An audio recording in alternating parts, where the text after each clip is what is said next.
ए भगवान क्या जुल्म है सारा काम करूं मैं खाए वो अब कुछ नहीं हो सकता क्या পাঠশালাৰ পৰা 4 কিলোমিটাৰমান দূৰত এনাত্তাৰী বজাৰ বহি মানে বিৰক্তি লাগি বজাৰত গ'লোঁ মূলা কিনিম বুলি মূলাৰ লগত কি খাম বুলি ভাবি এটা 1 কেজিতকৈ অলপমান সৰু আৰু আধা কেজিতকৈ 100 গ্ৰাম বেছি ৰূপচান্দা মাছ ল'লোঁ শাবাশ বেটা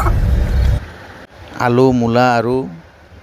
পিঁয়াজ একেলগে কাটি কুকাৰত দি 4টামান হুইচেল মাৰিব দিলোঁ চিটি পৰিমাণ মতে নিমখ দি অগ্নি দেৱতাক স্মৰণ কৰি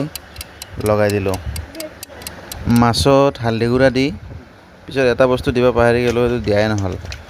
নিমখ खत्म আঞ্জা যিহেতু বেলেগ মছলা নিদিওঁ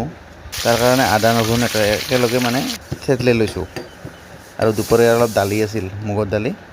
এইখিনিৰে খাব লাগিব আৰু লগতে আমাৰ এই লিঅ'নাৰ্ডো দা ভিঞ্চিৰ জীয়েকে আঁকি আছে এটা ধুনীয়া ফটোটো কেনে হৈছে জনাব এইটো কি আঁকিছে মই ধৰিব পৰা নাই বাঁহী ময়ূৰৰ পাখি টাইপ এনেকৈ কিবা কিবি আঁকি আছে মাছ ভাজা হ'ল লগে লগে এতিয়া এই বইল কৰি ৰখা আমাৰ আলু মূলা এইখিনি ইয়াত পিঁয়াজ দিয়া নাই যিহেতু পিঁয়াজ আমি তাতে দিছোঁৱেই ইয়াৰ পাঁচফোৰণ আদা ৰহুন থেতলাই থকাখিনি আৰু জ্বালা দিছোঁ 3টা এনেকৈ ভকভককৈ উতল অহাৰ পাছত আমি ভাজি থৈ দিয়া মাছখিনি ইয়াতে দি দিছোঁ আৰু অলপ ভকভককৈ উতলাই দিছোঁ ধনিয়া পাতৰ ব্যৱহাৰ কৰা নাই যিহেতু নাইও তাৰপিছত মই অলপমান বাতিত উলিয়াই লৈ চাখি চাইছোঁ